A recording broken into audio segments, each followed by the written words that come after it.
Hello and welcome back to our study of Peninei Halacha, the teachings of Rabbi Eliezer Melamed, Shlita. So Shavua Noim, Erev Shabbos Kodesh, Parashas Vayetze. Hope everyone is getting ready for a great Shabbos. For me, having spent last Shabbos in Yerushalayim HaKodesh and now back in Galus, it's always a bit of a letdown, but we always have a great Shabbos here where we are in any event.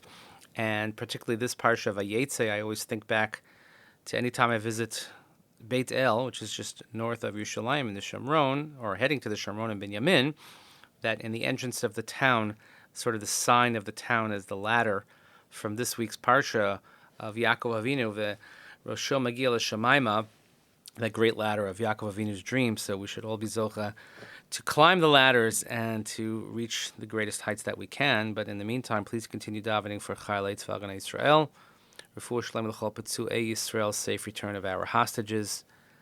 Boy, oh boy, I wish I could come to a day where I don't have to say that anymore.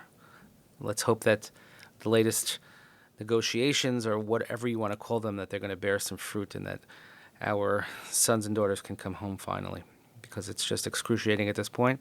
And we dedicate our learning Lili Nishmat, Sarah Daniel Shimon, Rav Dron Vasheli Shem Kedamo. So let's finish the week with the last section here of Kochu Mezigas Yayin. Mazag Goy Oved Avodah Zara Yayin Mibakbuk Lakos.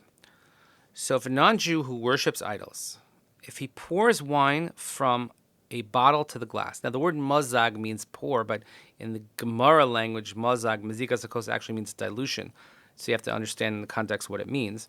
So if an idol-worshipping non-Jew pours wine from the bottle to the cup, kol hayayin shebekos v'shibba bakbuk ne'asar b'shtiya u'mutar b'hana, then all the wine that is in the cup and in the bottle is prohibited from drinking, but it is allowed to have benefit.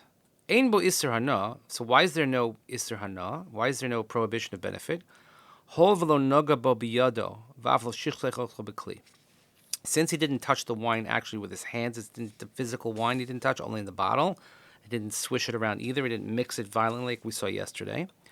But it's prohibited from drinking. You can't drink it because the Chachamim Aser, they prohibited wine that a non-Jew poured with his own strength. And since the stream of wine, it left the bottle continuously into the glass, so therefore the wine that ends up in the glass is considered one continuous stream, and it's now connected to the stream that's left in the bottle. So at one point, since the wine is like, imagine one continuous line from the bottle into the cup into the bottle, therefore they all become prohibited from drinking. However, in a case where there's great loss involved, for let's say they poured the wine from a large utensil, then perhaps the wine that's left in the original vessel, the large container, let's say a large pitcher, let's say, something like that, or a fancy wine canter, a decanter, then perhaps that might be allowed. Again, lots of notes here. The Ramah in Shulchan Aruch, in Kuf Chav Hey, Kuf Chav Vav, they address this, and in many, many shittas in the Rishonim here. Again, you have to look at each case individually. But let's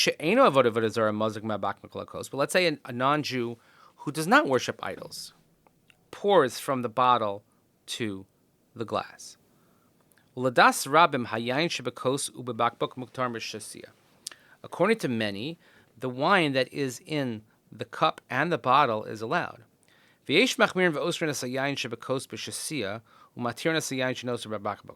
are machmir and strict, and they prohibit the wine that is in the cup from drinking, but they allow you to drink the rest of the bottle.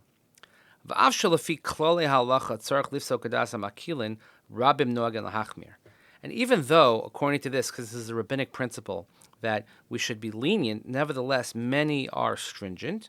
And then they're even stringent on what's left in the bottle. So let's see, what do we do practically speaking? Because this is a common case. You have a non-Jewish server, and you have wine. Again, ostensibly, we're talking about non-mevushal wine, because if we had mevushal wine, as we saw earlier a couple of days ago, it wouldn't be an issue at all. So let's see the closing paragraph. L'maisa, he'ikar kedas hamakilin. The halacha does follow the lenient opinion here. Aval ein lahasik goyim b'mezika, but we do not have non-Jews involved in pouring. Kivan shekash lebakech shelo yigu b'yayin, because it's very hard to discern whether or not they will actually contact the wine. V'lachein haminig shaker hameltzar goy. So the custom is that when the waiter, the server, is non-Jewish, limrosh she'eino oved avodah zara, even if, or knowing that he's not an idol worshiper, hasodim poschim es bakbuk mozgim la'atzma, the custom is that we open our own bottle and we pour it ourselves. Omnam b'di'evid, however, in a case b'di'evid, if it happened, im hameltzar pasach es bakbuk mozag lahem, if the non-Jewish server opened the wine and poured it for you, hayayin kosher, and certainly the wine that's left in the bottle is kosher.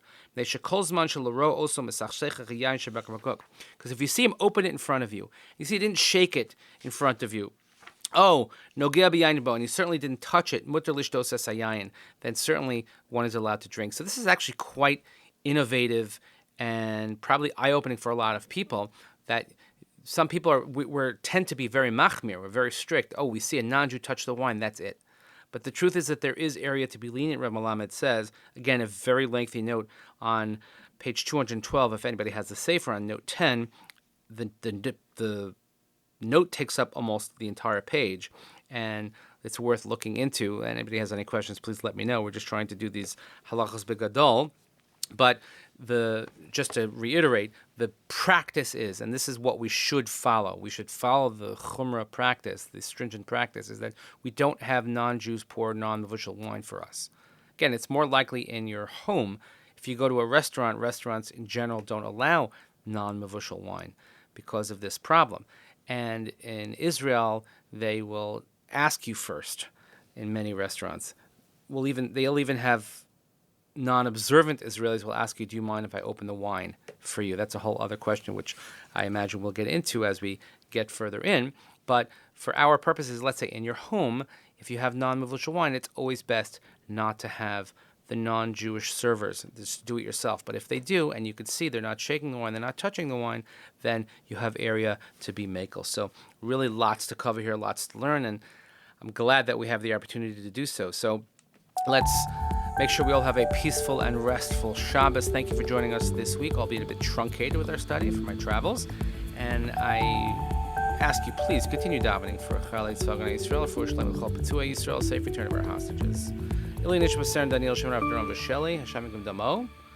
We will see you all here next week. Mirza Hashem. Shabbat Shalom V'Barach, everyone. Thanks again for listening, and we'll see you then.